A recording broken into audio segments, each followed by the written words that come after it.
안녕하세요. 매일매일 습관처럼 여러분과 함께하고 있는 매일어법 정인영입니다. 자, 4월 2일 수요일입니다. 오늘도 열심히 달리는 여러분 박수 쳐드리고요. 저랑 같이 하시니까 오늘 뭔가 반드시 여러분 성실하게 하루를 임하고 하루를 마무리할 것 같습니다. 자, 4월 4일이 기대됩니다. 4월 4일 드디어 헌법재판소가 결정을 내리면 국민 모두가 어찌됐든 어떤 결과 나오든 승복을 하고 그대로 따라야 될 것 같습니다. 좋은 결과가 나오길 바랄 뿐이에요. 좀 여러 가지 국내외 정세 문제, 여러 가지 문제가 너무 산재 있고 그걸 그대로 쌓아놓고 방치하기에는 너무 진짜 국민들의 삶이 힘듭니다. 빠른 결정과 저희가 원하는 결정 했으면 좋겠습니다. 자, 일단은 차치하고 4월 1일 수요일 25년 경정승진 문제 기본권 중에서도 중요하죠. 물론 자주 나오죠. 재산권 살펴보도록 할게요. 자, 재산권인데요. 적절하지 않은 것을 골라봐라. 자, 재산권 우리 아마 매일헌법을 보신 분들은 정리 많이 저랑 같이 하셨을 거예요. 자, 23조 재산권 이라는 기본권인데 이거 재헌헌법도 쭉 있어 왔어요. 한 번도 변한 적이 없죠. 그런데도 불구하고 따로 토지에 관해서는 토지 중에서도 또 농지 뭐 이런 것들 따로 뭐 이렇게 121조라든지 따로 그렇게 규정을 두었어요. 여기는 뭐 국토개발에 관한 120조, 122조 뭐 이런 규정을 둔 거 보니까 야, 우리나라 재산권 중에 토지만큼은 조금 더 많은 제한을 걸 수밖에 없고 그런 제한을 할 적에 국가 남용을 방지하기 위해서 조문이 많구나 헌법에. 요 정도는 좀 보셔야 돼요. 아니, 재산권 보조시 있는데 토지, 농지 뭐 이런 거에 대해서는 따로 규정을 두고 있으니까요. 자, 그런데 재산권은 항상 문제가 나오면 첫 번째, 재산권인가요 아닌가요?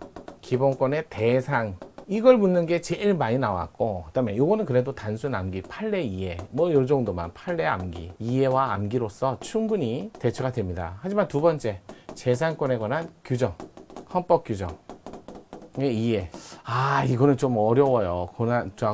아무래도 변별력 있는 문제로. 자, 오늘의 문제는 이쪽 파트였습니다. 뭐 예전에 우리 요거 간단히 설명하자면 우리나라 23조의 1항과 2항에 그다음에 3항을 이렇게 완전히 분리해서 운영하고 있다. 자, 간단히 얘기하면 1, 2항은 재산권에 대한 여기 법률 규정이 따로 이렇게 돼 있고 3항도 법률 규정이 있는데 이 법률 규정의 의미가 달라요. 얘는 형성입법이에요. 재산권의 내용을 형성입법 그러면서 내용과 한계를 이렇게 돼 있고요. 형성해라. 근데 그러니까 재산권은 내용만 있는 게 아니라 한계도 당연히 내재돼 있다는 거예요.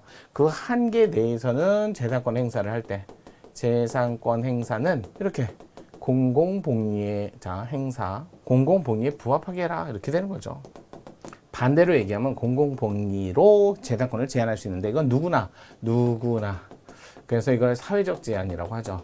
여러분 시험에는 거의 그린벨트 개발제한구역하고 토지거래 허가 정도밖에 개발제한구역 토지거래 허가 거래 허가 하나 더 하자면 문화재보호구역 지정 이런 거 나오면 이거 사회적 제한이구나. 누구나 다. 그러니까 여기서 나오는 제한은 어느 정도 참아야 된다. 이런 뜻이죠. 보상금 없이. 자, 3항은요. 이 법률은 제한입법이에요. 제한을 넘어서 박탈입법이죠. 공용, 침해. 이거 공공복리가 아니라 공공필요의 목적을 달성할 만큼 중대한 필요성이 있어야 돼요. 공공복리보다 더 엄격하고 좁은 의미예요. 그래서 공용 침해. 그러면 이렇게 갖고 재산권을 박탈하는 건데 박탈이니까 존속을 유지 못해요. 존속이 안 돼요. 존속이 안 되니까 거기에 박탈에 대한 대가로서 정당한 보상 조치를 해줘야죠. 박탈로 인해 보상. 요걸 법률로 정하라는 거예요. 여기까지. 뭐 정당한 보상의 정책적 배려에 따라 요즘에 2주비까지 넘어가는데. 그래서 요 조문을 위해서 여기에서 근거해갖고 각종 공용 수용 및 보상 법률이 보상 이게 항상 붙어 다니는 법률이 A, B, C, D 법률처럼 개별 법률이 쭉 나오는 거죠. 여기는 개별 법률밖에 아직 일반 법률은 없고요.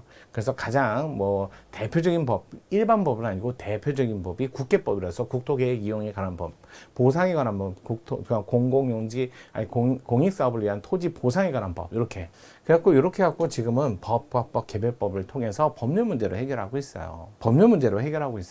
저쪽은 그러니까 존속 그 자체를 보장하는 존속 보장이고. 여기는 존속을 보장할 수 없는 박탈이기 때문에 가치 보장이다. 그래서 가치 보장과 존속 보장은 서로 분리되어 있다 해서 분리 이론에 따라서 여기는 경계점이 아니에요. 독일처럼 관습법도 있고 그러면 경계점으로 삼아갖고 넘나들 수 있지만 우리는 관습도 없고 그러니까 법률 문제로 해결할 수밖에 없어요. 이거 조문 그래서 어렵잖아요. 뭐 거기다가 손실보상에 관한 그래갖고 사업시행자, 민간 사업시행자도 되면서부터 손실보상 절차에 관한 법률 규정까지 가면 너무 복잡해요. 하지만 요거는 판례 암기를 좀 하셔야죠. 재산권, 공사법상 권리를 포함해서 또 자, 관리 가능한 자연력도 재산권이다. 여러분 아마 댐물 사용권 판례 아시죠? 댐물 사용권 이거 재산권이다. 이렇게 포함된다. 재산권에 포함된다. 자, 사법상 권리가 재산권인데 공법상 권리가 재산권이 되기 위해서는 사적 유용성, 그 다음에 자신의 기여, 생존에 도움이 돼야죠. 생존의 기여. 이런 요건을 모두 갖추면 공법상 권리, 공무원 퇴직금, 퇴직연금. 요거 자 재직 중에 매달 얼마씩 쌓고 국가가 사회보장적 차원에 보장을 해주면서 매달 적립한 걸 퇴직 이후에 받는 거니까 자신이 기여했죠. 퇴직 이후의 삶에 중요한 도움이 되죠. 또 사적 유용성 내가 받아갖고 저축을 하던 투자를 하던 그걸로 먹고 싶은 거 사 먹던 그 사적 유용성 내 마음대로 할 수 있죠. 그 퇴직연금 재산권, 건강보험, 연금보험 이렇게 나오는 거죠. 그래서 각각 보험 내가 얼마씩 보험료를 내기 때문에 자 건강보험, 연금보험을 들고 여기에 보험 또는 연금 수급권. 하지만 2년치 보험료 냈는데 나 병원에 한 번 나갔어. 그래도 그 돈 적립금은 재산권이 아니에요. 왜? 그럼 내가 탈 수 있는 게 아니잖아요. 적립금은 재산권이 아니다. 적립금은 재산권이 아니다. 이렇게 자꾸 정리를 하셔야 돼요. 이렇게 정리하셔야 돼요.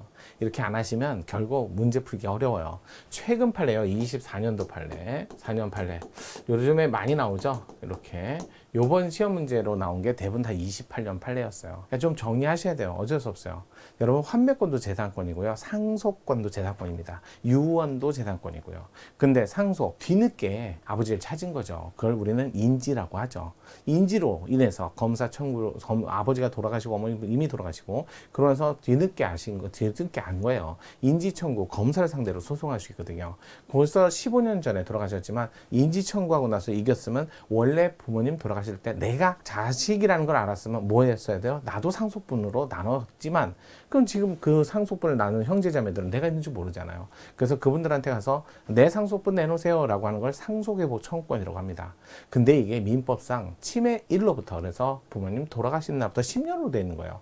인지의 경우는 그대로 적용하면 안 되죠. 지금 15년째 알았는데 인지, 확정 뭐 이런 거 있잖아요. 그날부터 해야죠.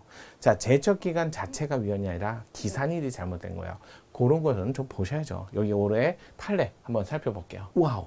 자, 1번이에요. 바로 상속 개시 후 이미 끝났어요. 돌아가셨어요. 그래서 인지를 뒤늦게 재판 확정에 의해서 공동 상속이 된 자가 이미 서로 나눠 가진 다른 공동 상속인에 대해서 상속분에 대한 상당 가액 지급에 관한 상속분 가액 지급 청구권을 행사하는 경우에도 상속회복 청구권 이렇게 자 10년의 제척기간 제척기간 10년 자체는 반하지 않아요. 기산일이 치매가 있은 날부터 똑같이 민법을 적용하면 어떻게 해요? 인지는 인지로 인해서 확정된 날 이렇게 나와야죠. 그래서 민법을 그대로 제척기간을 통해서 법적 안정성만 지나치게 중시한 나머지 권리구제의 실효성을 외면한 것이므로 상속 개시 후 인지에 대해서 공동상속인 청구인의 재산권을 침해한다. 맞는 지문. 두 번째 의료급여 비용 지급을 청구한 의료급여. 이거 사무장병원 사건이잖아요. 이 사건은 유명했죠. 사무장병원. 아니 병원은 의원은 의사만 개원할 수 있어요. 근데 의사는 돈 없고, 근데 할아버지는 돈 많고. 그 의사한테 그런 거죠. 아 나한테 그 명의 좀 팔게나. 이게 결국 뭐예요? 명의신탁 비슷하게 자격증 대여잖아요. 부정대여. 이거 불법입니다. 그래서 나중에 국가로부터 또는